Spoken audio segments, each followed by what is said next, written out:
News Nation business correspondent Marley Caden joining us now. Marley, so what concerns is Elon Musk really attempting to take on here? So a lot of things at play here. One, I don't think this was a huge surprise. When he rejected that board seat, which would have restricted a percentage of how many shares he could hold, I think people really saw the writing on the wall. People thought this kind of bid was coming in some form. It actually is a pretty good offer. Right now, Twitter's valued at about $37 billion. He has offers for roughly $43 billion. So while that Saudi prince wants to say it's undervaluing the company, he's actually offering a premium on the company right now, and its growth prospects don't necessarily support the argument that it's worth much more than that. Nancy had Daniel Ives, who's a well-known analyst for Wedbush, in her piece there, and he said earlier today, Twitter's options really are to accept this offer because of that premium, or they could run a sale process. So, Nicole, do you want to talk about what happens from here? How does the board consider this? What's next? Absolutely. Definitely want to know if this were to happen, if this moves forward, what kind of changes are we talking about potentially? So the first part is the board has to review this proposal. They have a financial obligation to shareholders to take a look at this and see if it's the best course of action for both the company and for the shareholders. That's where their financial responsibility lies. They can't just say, we don't like Elon Musk, we don't want his bid. That's not an option here. They can find a problem with the bid to reject it. One thing that investors are saying is that they could say they see a potential for his inability not to be able to fund the deal. Now, that might seem confusing because he's worth roughly $260 billion. He's the richest man in the world.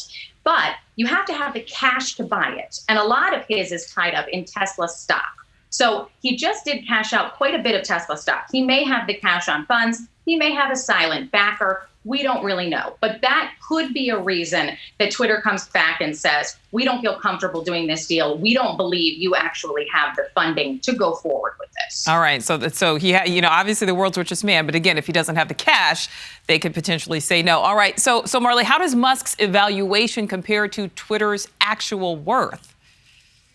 So a lot of numbers have been thrown out about this. Let's go off of yesterday's close, because that was the number that was done when the filing was placed this morning. It came out. It was about a 15% premium, that $54.20 a share he's offering. It's about 15% over what the company was valued yesterday.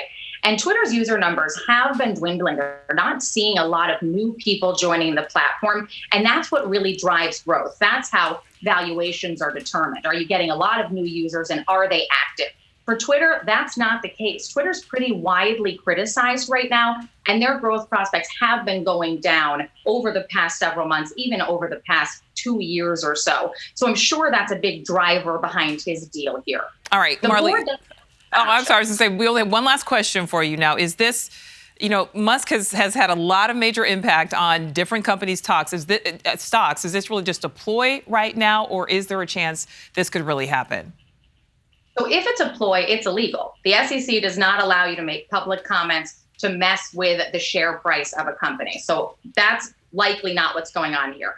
I think he really wants to buy this. I think he feels fervently about creating a place for free speech globally and that he thinks Twitter could be it. He just has some caveats to how he thinks that needs to be done. It'll likely take a few days for the board to come back and whether they're going to accept or reject this offer and to see if perhaps another bid comes through. Nancy mentioned that there's another group buying up shares right now. That's Vanguard, a huge, huge firm. They could potentially be positioning to make a counter offer here because once you're a public company, you're always for sale. All right. Business correspondent Marley Caden, thank you for that. We appreciate it.